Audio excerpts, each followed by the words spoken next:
Have you ever had that feeling? That strange, creeping sensation that someone or something is watching you? That unshakable sense of unease, like there's something in the room with you, even when you're alone? I've felt it. And so did my best friend, Julieta. We were inseparable. Julieta, Camilla, Natalia, and me. We did everything together. But most of all, we spent our days at Julieta's house. We knew every inch of it, or so we thought, because something else was there, watching her, and it wasn't a girl. It started one night when Julieta couldn't sleep. She tossed and turned, feeling an odd sense of discomfort, like something wasn't right. Eventually, thirst won. She got up and tiptoed to the dining room, where the family kept a mini fridge with cold drinks. She didn't want to wake anyone, so she moved silently through the dark. Then she saw it. A small figure standing in the middle of the living room. A little girl. She was tiny, no taller than a meter, wearing light-coloured pajamas with pink details. Her long hair was tied in a messy braid, strands sticking to her forehead as if she had been sweating. Julieta froze. The girl wasn't moving. She just stared at her. Then she smiled. A deep, instinctive terror spread through Julieta's body. Without thinking, she dropped her bottle, spilling water across the floor, and ran back to her room. She slammed the door and hid under her blankets, her heart pounding. She waited, but nothing happened. No footsteps, no voices, just silence. The next morning, she told herself it had to be her niece, the only child in the house. But when she asked her sister, her niece didn't own those pajamas. The ones Julieta had seen were a short-sleeved nightgown with pink details. Her niece's pajamas were bright pink, long-sleeved with a bear design. A chill ran down Julieta's spine. If it wasn't her niece, who was it? Julieta stayed away from the living room after that. But a few nights later, she had no choice. She needed to use the bathroom, and it was next to the living room. There was a small window in the hallway.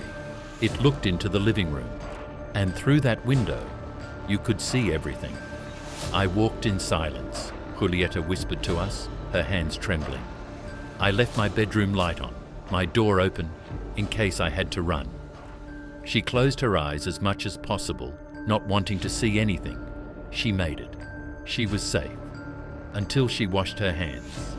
That's when she heard it. A soft tapping, like nails lightly scraping against the glass.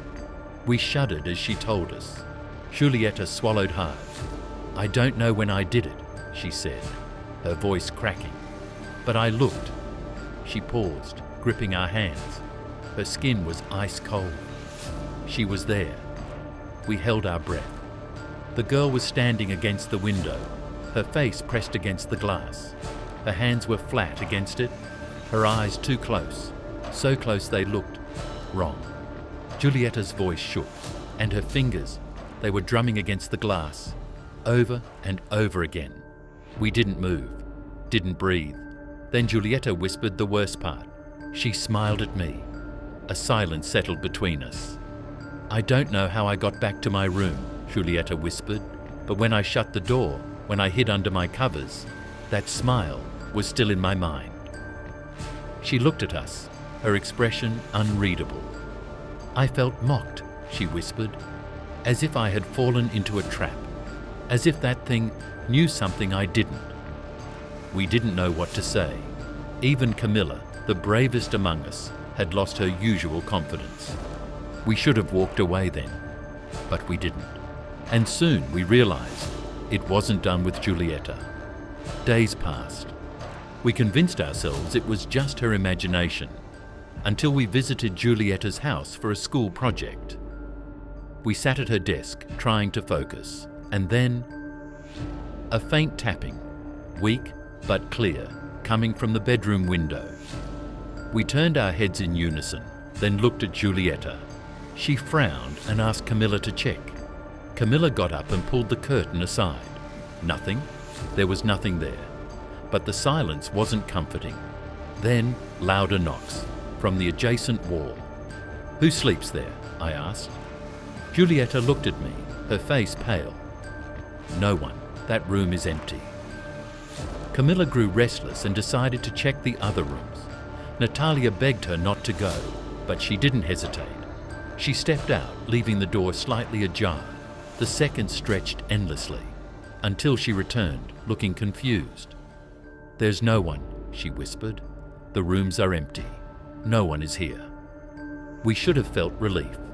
We didn't, because the door to the living room, which had been closed before, was now slightly open, and in the small gap, a shadow.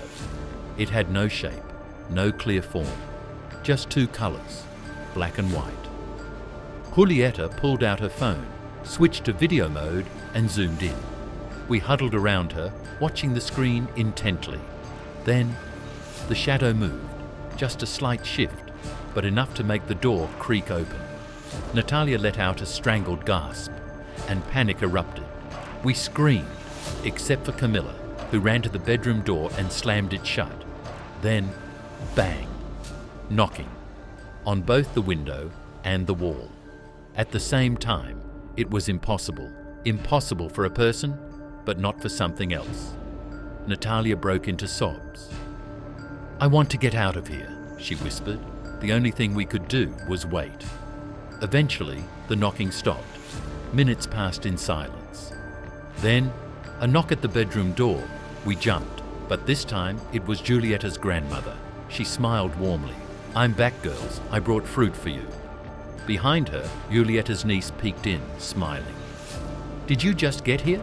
Julieta asked. Her niece nodded. "Grandma got me ice cream, so we were late." We froze. There had been no one in the house. No one. But something had been with us the whole time. That night, I re-watched the video Julieta had recorded. At first, it was too dark to see. So I adjusted the contrast, and then I saw it. A face. Grey. Wrinkled, eyes sunken and bluish grey. And the smile. A grotesque, stretched too wide grin. It was trying to look human, but it wasn't. I sent the modified video to our group chat. The messages flooded in. "What the hell is that? That can't be real."